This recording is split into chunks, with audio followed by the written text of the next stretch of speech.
Bonjour chers amis et bienvenue à cette série de vidéos portant sur la formation CCNA. Aujourd'hui, nous démarrons avec le premier module portant sur les fondamentaux de réseaux informatiques. Nous commençons par les généralités sur les réseaux informatiques. Je suis Binele Abana Alphonse, CCIE Enterprise Infrastructure. Notre présentation s'articulera autour des points suivants. Pourquoi le réseau informatique, le type de réseau informatique, Internet et DNS, les services de base d'Internet. Commençons par pourquoi le réseau informatique. Donc, comme nous le savons tous, dans les années 70-80, lorsque l'informatique se développait, les équipements étaient isolés. Nous avions des ordinateurs de bureau, nous avions des imprimantes, nous avions des scanners, et puis chaque ordinateur de bureau était doté d'un lecteur de disquette qui pouvait lire dans les disquettes. Et chaque disquette avait une capacité de 1,44 mégabits. Alors, un équipement, donc une machine de bureau, était connecté à la fois à une imprimante ou à un scanner. Et ça faisait donc que lorsqu'on voulait utiliser soit l'imprimante, soit le scanner, soit on déplaçait ces équipements-là vers la machine qui voulait utiliser ces équipements, soit alors on copiait le fichier à imprimer dans la disquette de 1,44 mégabits vers la machine qui était connectée à cette imprimante-là. Ça rendait donc assez fastidieux l'utilisation des ressources, d'où est née donc l'idée de mettre ensemble ces équipements à travers donc le réseau. Et on a donc constitué des équipements pour pouvoir interconnecter sans problème ces équipements-là pour rendre leur utilisation un peu plus efficace.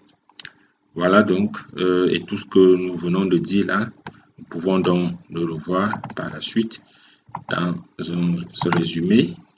Donc tout cela est résumé dans ce slide. Donc comme nous le disions, les systèmes informatiques initiaux étaient des appareils autonomes et ces appareils donc étaient constitués d'imprimantes, unités de stockage, scanners, voilà. Et puis cela donc leur utilisation rendait difficile l'optimisation des données, donc de la perte en productivité dans les entreprises. Et cela donc a favorisé le développement donc, du réseau comme nous le voyons aujourd'hui. Alors, un exemple de réseau, nous pouvons le voir sur le diapo suivant. Nous avons sur ce schéma le serveur web, le serveur d'email, et puis un serveur de fichiers là, une imprimante, et puis les différents utilisateurs qui sont à la droite, qui peuvent donc avoir accès directement à ces ressources-là sans toutefois se déplacer, juste à travers les éléments réseau que nous voyons là. Alors, les réseaux sont répartis en plusieurs types. Nous avons comme premier type les réseaux PAN. C'est un type de réseau qui est élémentaire, donc le plus petit. Il s'étend à quelques mètres et est utilisé et est réduit autant pour moi à l'utilisation familiale ou personnelle. Il peut donc être constitué de plusieurs équipements utilisés à la maison et interconnectés par un réseau sans fil tel que le réseau Bluetooth. Ensuite, nous avons le réseau LAN. Le réseau LAN, lui, est un réseau qui va donc connecter un groupe de nœuds ensemble sur une courte distance. Et puis, il va permettre donc au LAN de plusieurs réseaux se trouvant dans plusieurs bâtiments de pouvoir se connecter entre eux. Donc, une entreprise qui a plusieurs équipements répartis dans plusieurs bâtiments va pouvoir interconnecter donc ces équipements-là. Nous avons vu cet exemple, une entreprise qui a sa direction générale et sa direction de finances dans un même bâtiment et qui a sa direction technique dans un autre bâtiment. Et à travers le réseau LAN, va donc pouvoir interconnecter tous ces équipements-là. Ensuite, nous avons le réseau MAN, Metropolitan Area Network. Donc, une entreprise ayant des bâtiments répartis dans une ville voudrait bien donc les interconnecter et ça sera donc à travers le réseau MAN. Et puis, le LAN couvre donc une situation qui est géographique de de moins d'un kilomètre, tandis que le MAN va couvrir donc une situation géographique à l'étendue d'une ville. Donc, un MAN interconnectera les LAN d'une même ville les uns aux autres à l'aide de routeurs. Donc, et le MAN donc interconnecte des sites d'une entreprise à travers un réseau spécialisé à haut débit qui est donc géré à l'échelle d'une ville.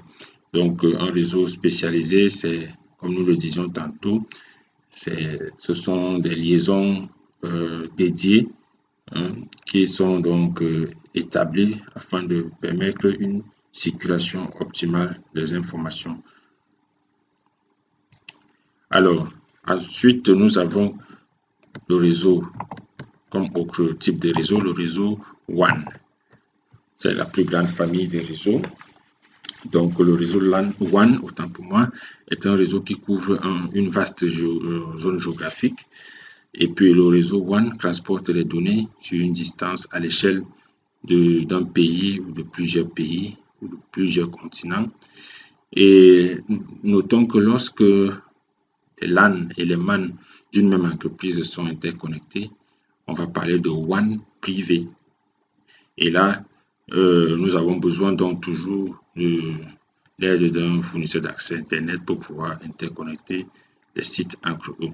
Donc, sur cet exemple, nous avons une entreprise qui est située, qui a des sites au Cameroun, notamment dans la ville de Yaoundé, dans la ville de Douala, et ensuite dans une ville au Canada, Ottawa, et tous ces sites-là sont donc interconnectés à travers donc le réseau WAN.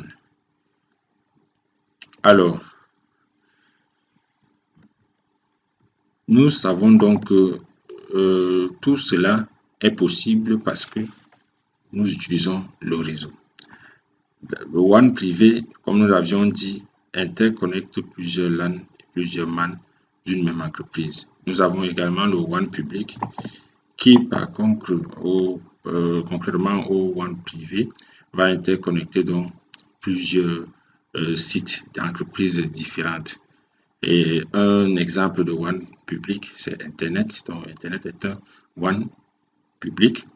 Donc, il permet donc à plusieurs LAN d'entreprises différentes de pouvoir être interconnectés.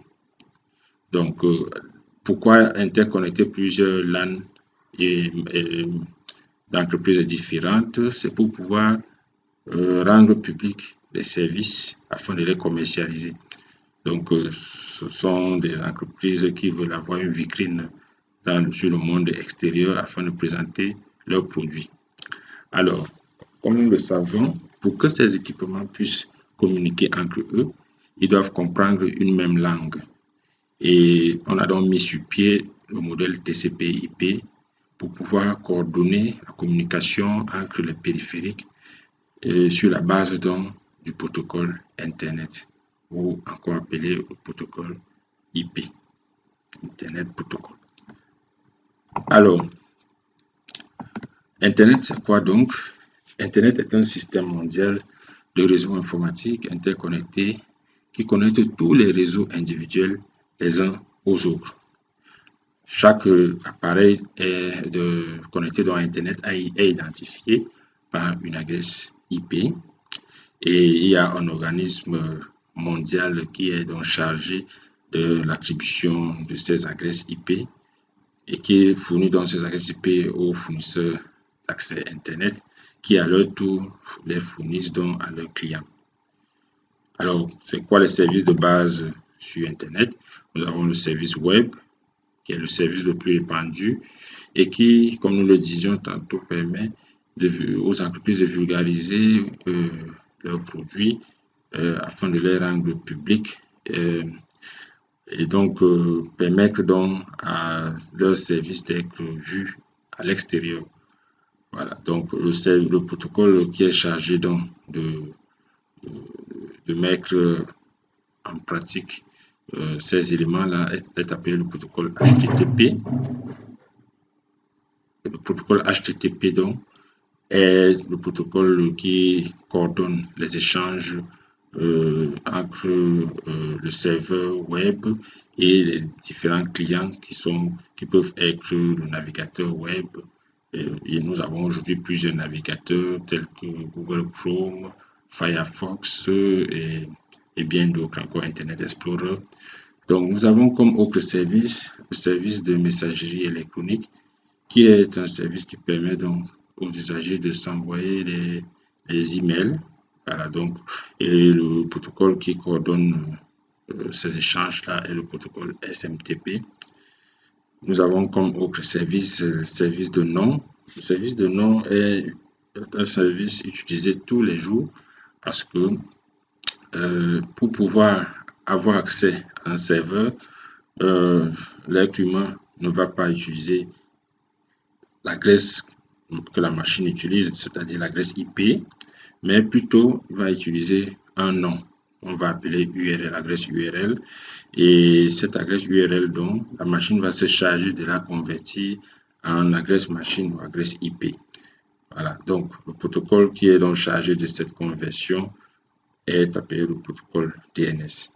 Voilà, chers amis, ce que nous pouvons dire sur les généralités, sur les réseaux informatiques. J'espère que vous avez apprécié cette présentation et je vous souhaite une bonne dégustation pour les présentations à venir. À très bientôt.